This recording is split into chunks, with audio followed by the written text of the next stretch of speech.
Hi, everyone. So today we are going to talk about the difference between judgment and discernment and why it's so important. I think it's really critical that we talk about this issue right now because if you are on Facebook, if you are watching the news, if you are breathing, you are likely aware of the polarity of opinions that is just running rampant right now, politically, spiritually, ethically, socially. I think we really are at a crossroads in a huge way in what we think and our truths and opinions about the world and ourselves and our role in it. So I think understanding the difference between judgment and discernment as it relates to our opinions is super important to navigating just the polarity that's happening out there.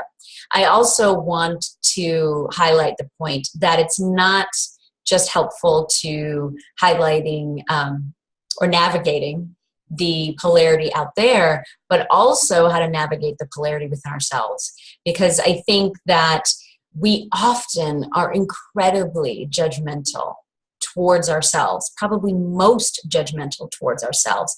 If you are aware of your own inner critic, of which we all have one, the vast majority of the time, it speaks to us in amazingly judgmental ways.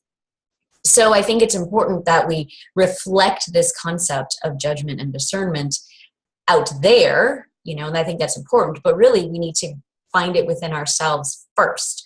How we talk to ourselves and how we see ourselves is really a reflection of how we see everything. So that's the first point. I think that the other point I want to bring up here before we dive into the differences between the two is just to ask you to become aware of the messages that you've received and the conditioning that you've received around speaking your truth and having opinions just in general. What did you see?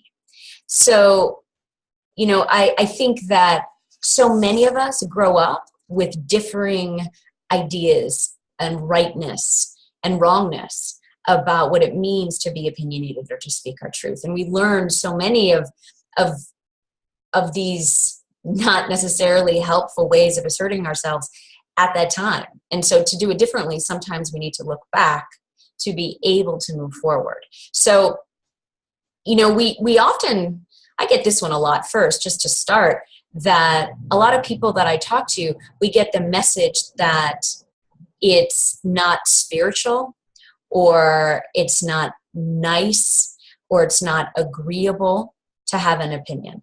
And that's absolutely false, of course. And we get all these interesting messages growing up about this as well. So what were you taught about this? Were you encouraged to speak your mind? Were you allowed to have an opinion and to be real and honest and authentic? Were you shown examples of this assertive truth, of people around you stating their truth? Were you shown examples of aggressive truth, right? That often shuts down the freedom of expression when we're shown aggression. Were certain opinions okay, acceptable, and other opinions not so much, right? That's a very common one, that we can speak our truth about some things, but other things nope, that's off the table, we don't say that. So some people in your lives may have been more able to handle the truth than others. And that's an important thing to look at. What were you taught? What were you taught about being right? That's also a very important truth that we get. This concept of being right is often sourced in fear. It's sourced in a need to feel empowered. It's sourced in a need to feel worthy. So what were the messages that you got about being right? Were the caregivers around you able to be wrong? I think that's hugely important. As a parent myself, I can say I'm not right a lot of the time. And I'll tell you this, I'm not right about my children's truths. I may be right about my own. I may be clear, I should say, on my own truth, but I don't know exactly what they need or what their truth is unless I allow them to have that truth. So were you allowed to speak honestly and openly about your thoughts, beliefs, feelings, all of those sorts of things? Did you have to edit who you were to a certain extent for connection? Did you have to say, well, I can't show this part of me. I can't have this truth. I can't embody this authenticity because if I do, I'm going to make someone else uncomfortable.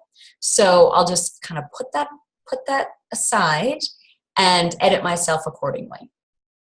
Did conversations, what were they like growing up for you? Did you have pleasant conversations or even, sometimes challenging conversations in which there was a lot of truth being thrown out and a lot of growth and a lot of interesting concepts being exchanged? Was there an ability to share different ideas and hear different opinions? Or was it, kind of, what did you do today? How could you have done that? What were you thinking? How could you feel that way? You shouldn't be doing that. Or was it more judgmental? So just think about your early terrain growing up. What was it like?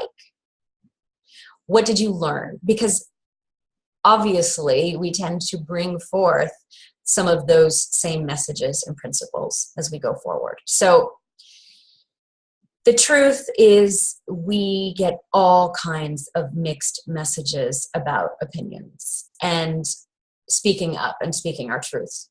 What is also true is that it is entirely okay, acceptable, correct, and even spiritual to have an opinion and to speak up and to embody a truth. In fact, I think it's really important to a spiritual process, a path of inspiration and purpose and finding who we are and healing and growth and all of that. I think having a opinion is so important to all of that. I think that it brings a certain sacredness and discipline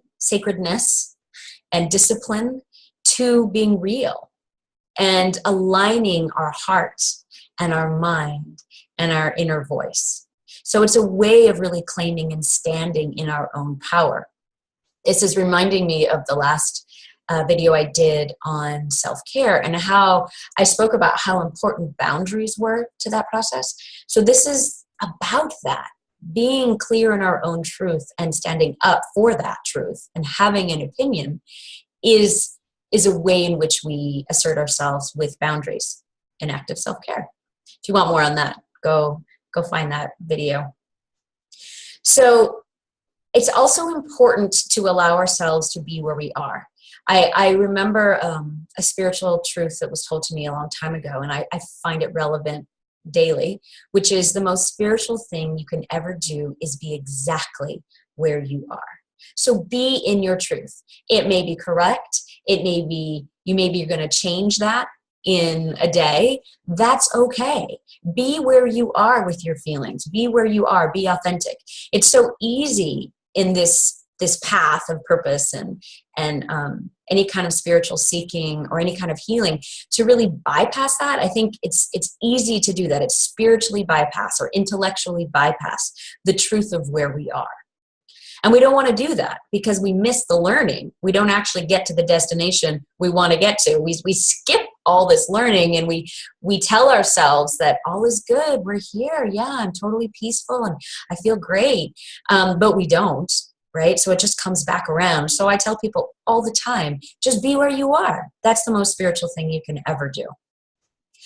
So we have opinions. It's necessary to have opinions. It's right to have opinions.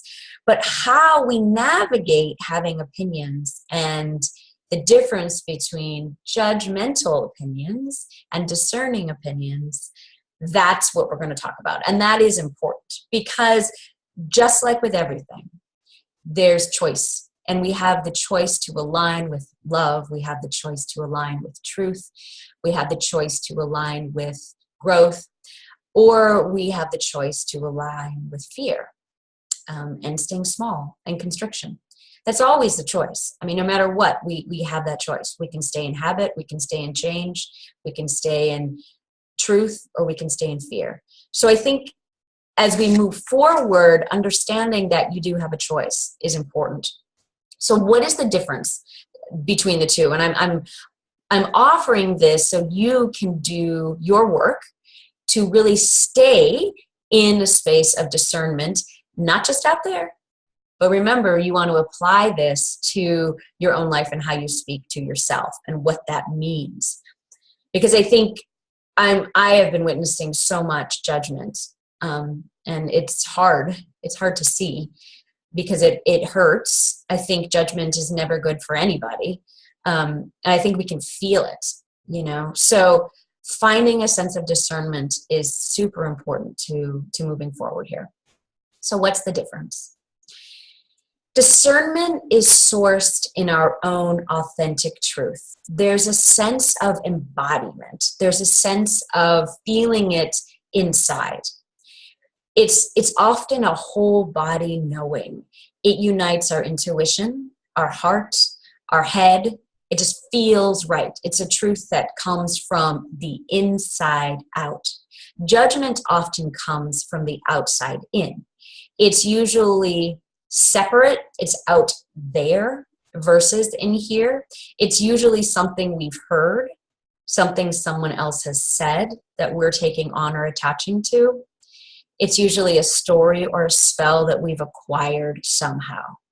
So think about that in relation to how you speak to yourself. Is it your truth? Is it your authentic knowing about who you are? Or could it be a message or a story that you have heard somewhere way back about who you are, and that it's now just becoming recycled over and over again, like elevator music in your head?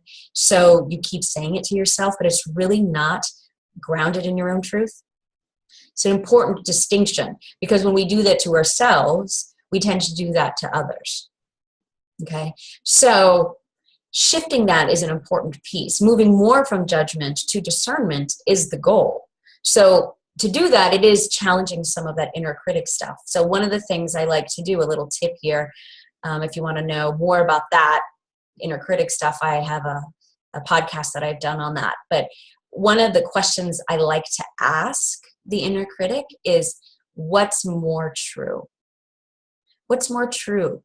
I have a client that gave me a great tip. She made this one up. She said, how about try again? Try again. So when that inner critic shows up and gives that judgmental criticism, try again until you get to what's actually true, right? Because it could be that you're working too hard. Yes, I mean, that could be. It could be that you need to get healthier. It could be that you're not dealing with something that you've been needing to deal with. It could be that you should exercise more. I mean, that could be a truth. But the way in which we say that to ourselves from the inner critic, and the way we say that to ourselves from a voice of discernment is very different. We'll talk a little bit more about that as we go through some of these. So I often challenge that. Does that feel right? If you're aligning with the truth, does it feel right to you? What's truth? What's more true? So judgment is often sourced in fear, and that's absolutely true. And it wants to manage, control, or manipulate to get a specific outcome. Judgment is very fixated on a specific outcome because it's trying to bypass or alleviate feeling not safe or not good and just get the outcome so it doesn't have to feel that way anymore, right? So if I could just get you to stop doing what you're doing, I would feel better about this whole situation. I wouldn't be triggered as much if you would just change what it is you're doing. So I'm going to be judgmental about that. So you would stop doing it, so I would stop being triggered. Well, discernment is sourced in the principle that allows for other focus. It says, hey, this is my truth. You may have a different truth. From a discerning position, the path determines the destination. It's not just focused on the end result. It doesn't say we have to manage the outcome so I feel better. It just says, hey, this is how I feel. The destination is determined by the path we walk. The means determine the end. From a judgmental perspective, the ends justify the means. So we're so focused on expectation and getting the desired result that we will do anything to get it. And it's because it's fear-based, right? When we're afraid, we need to try to get out of uncertainty as quickly as possible. So we look for a solution, and then we don't care how we get there, right? So that fear-based, shame-based, judgmental way of trying to elicit change doesn't actually elicit any change at all. It just keeps us more stuck. When we say to ourselves that, God, you're so fat, you're so overweight, you're so this, you're so ugly, you're so stupid, it's actually keeping us in a comfort zone. It's trying to keep us in this place of familiarity so we don't actually grow or change. Now, discernment is very different. It'll say, so yeah, you need to get healthier. Okay, what can you do to do that? What do you need to do to change to make that happen? So there's a reality, and it's hard, and it sucks, and we might have to do things that make us uncomfortable. That's discernment. Very, very big difference between the two. One creates change, the other doesn't. So discernment understands, right? It's trying, the intent of discernment is to understand. The intent of judgment is to be right. Very big difference between the two. So one is an open container. This is my truth. We can share power. There can be lots of truths in that specific example. It allows for the growth of conflict. Judgment wants the power. It uses black or white thinking, always, never, anyone. And it wants the power because it wants to get that end result, right? So it says, this is the only way it can end up. This is what we're going to do. These are the facts. This is what you have to do. And it actually never changes anything. You can't change anything that way. Opinions often become universal facts in judgment. Not so much in discernment. We can say, hey, this is my truth. What's your truth? And then in discernment, we actually want to have a conversation about it. We speak to understand, not to be right or to come up with a response. One of the things I often witness in couples counseling specifically, and that's only because there's two people in the room, but I think it's real for all of us. I mean, if we're just going to be real, it's real. How often do we have a conversation to really understand not just the other person, but ourselves? Like, oh, look at me. What's happening here? I'm flooded with emotions right now after that person just said that. So we seek to understand, and rather than just be right.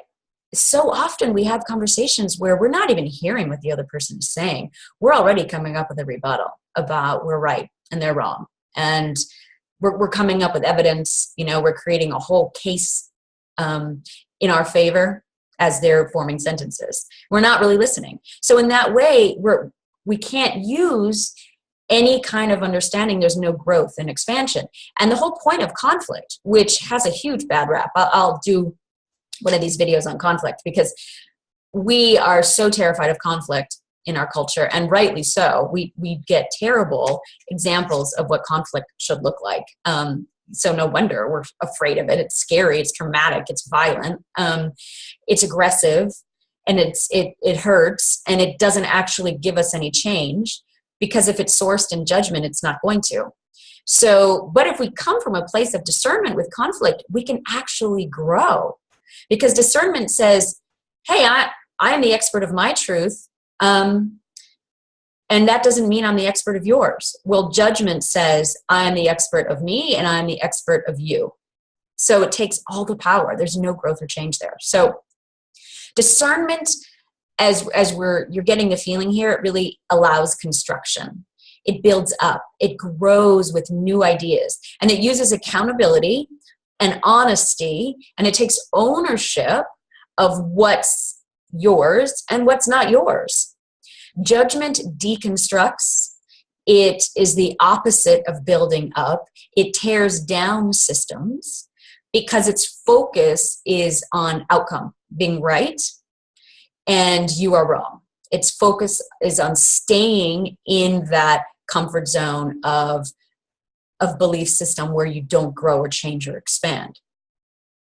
It often uses aggression and blame and prejudice.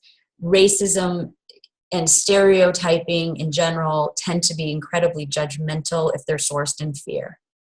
So it also projects, and we know a lot about projection. Projection is that very human quality that we disown or we ignore the shadowy parts of ourselves, and instead of, we pretend it's not there, but we place them, we kind of like say, oh, I don't have it, this is yours. We put it on someone else as a way to alleviate doing our own work or seeing that, giant massive truth about ourselves.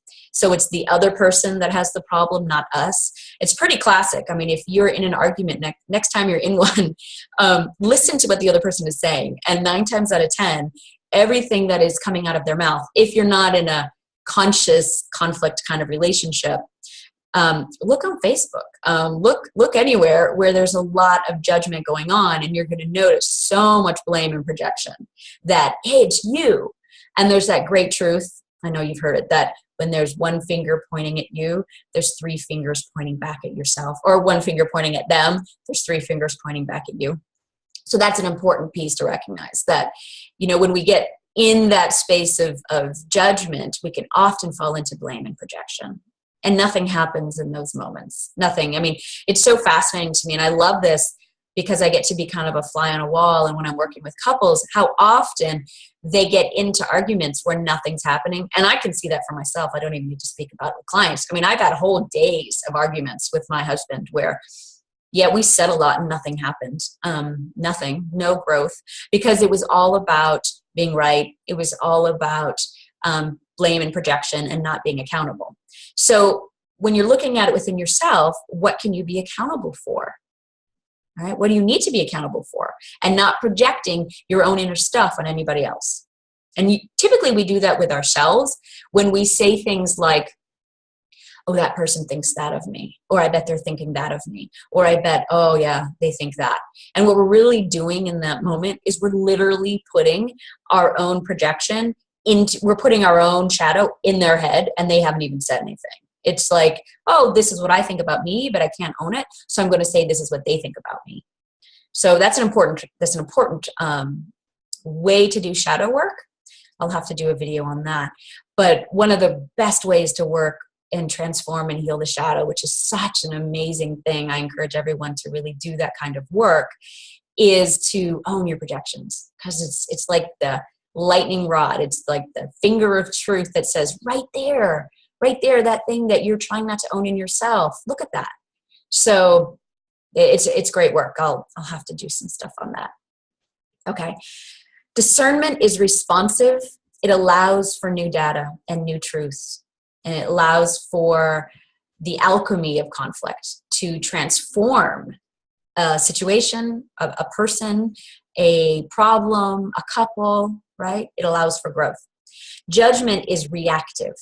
Judgment is recycled. Judgment is applying old techniques and habits and ideas to new problems. It tries to bring in the past. Will solve the present problems by using past techniques, and it doesn't work. It doesn't work at all. So discernment is about defining who we are. It's about growing. It's about expanding. It's about adapting. It's about boundaries. It's about truth, and it's often about universal truth. I mean, I think that there's a lot of differing opinions that we have out there. But if we're going to be honest with ourselves, if we're going to move forward here in all this craziness, we are going to have conversations that are discerning, where we're able to have what's really going on here. What's really happening? Let me be accountable for my own truth. Can you be accountable for your truth? Can we just stop trying to be right and start to move into a place where we're understanding where the other person is coming from? We may not agree, but can we understand? And can we understand not from a place of, hey, someone said this was going to happen, but can we actually look at real data and truth and factual analysis, and can we Can we find a middle ground? Can you be as right as I am, and finding some sense of commonality in that truth? I mean, I think there's certain universal truths and opinions that we can all land in. I mean, I think there's certain environmental concerns and ethical concerns and spiritual concerns that when we ask ourselves, what's truth about that, without our fear story, without our myths, without our spells, without even our stories of politics and separation, what's really true about this? How do you really feel about this? And I think one-on-one, I think as humans, we can believe in the sense of universal truth. And discernment allows us to do that. Judgment does not. Judgment closes our world so no light gets in. It brings us to, it blinds us to new roads. You know, it brings us to a space where nothing's happening. Nothing can grow in a space with no light, keeping us on the same path. You know, typically judgment is about staying in the same place or managing a specific outcome, which is really the ego taking control and completely cutting out or blocking spirit, divine, however you define that, universal force, whatever, God, you know, that part of us that animates reality, it completely edges it out, edges God out. Ego, as Dyer used to say, who we all love very much, for saying that truth. We edge God out. Judgment does that. It edges God out. It keeps our world very small. It's very contained, and it keeps us disconnected from our heart, from our truth. And I think to move forward in the world, and I use that right now politically because it's so incredibly clear how that's showing up. But use that as a macrocosm to the microcosm that is you. It disconnects us, judgment disconnects us from our heart. And we can't heal when we're in that place. We can't grow and we can't evolve. So allow discernment to step into your life. Allow a practice of bringing discernment in versus judgment. And one of the best ways to do that is to start to just become aware. Awareness is the key to every first step. Because what typically happens is we have stimulus and then we have response, and it's like this. Awareness brings space. It widens the gap for us to be able to say, stimulus, what am I going to do with that? There's a certain witness perspective. There's a certain, this is what's happening. This is what I'm feeling. It's also called mindfulness, right? To become aware of what's happening, to become the witness to what's happening, diffuses us from our reality in such a way that we can make new choices, new information can get in. Yeah, so this is really important work to be able to apply in your own life. And then when you do that, it starts to become natural to apply it outside of your life. And one of the things I've really recognized in the work that I do is I stay incredibly curious. I am incredibly curious about my own world because I've practiced this for a really long time. And I'm nowhere perfected it, believe me. I've worked really hard at it. And I've found myself, as I've done it, questioned myself over and over again. I've become incredibly curious about other people. I have so many clients where I let go of my judgment about what that means, and I'm really interested in how they've come to that conclusion and what has brought them to the place that they are. I think we apply that to our own lives. That's where change really happens. Okay. So if you have a topic that you would like me to talk about, find me. You can find me on Facebook, Aleka Thorvalson. You can find me there. You can find me on my website, alekasky.com. All the info is below. And as always, subscribe to the channel so you don't miss any of the new videos. Thanks so much for listening. Have a great day.